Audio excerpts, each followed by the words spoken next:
Hello everyone, welcome back to our channel Login Assist. In this guide video, I will show you how to change age range on Bumble. So first of all, what you have to do is launch open Bumble application. You can see over here, I've already opened it. Initially, you'll be led to the people interface. So if you want to change the age range, it is actually very simple. Tap on the filter icon that you can see at the top right corner of your screen.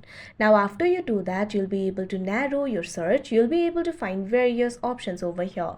Make sure basic filters is selected. Now over here at second, you'll be able to find the option for how old are they. From here, you'll be able to change the age range. You'll be able to select the minimum and maximum age over here. First of all, what you have to do is simply drag the slider. If you drag the slider off right, you'll be able to change the maximum age. You can simply drag it like this and simply release it whenever you reach to the maximum age range. Now after you do that, you can repeat the same for the minimum age too.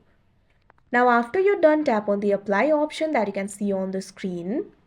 Now you can see over here that particular age range will be applied. So that is how you change age range on Bumble. I hope you found this video helpful. Thank you for watching. Make sure to like, share and subscribe to our channel.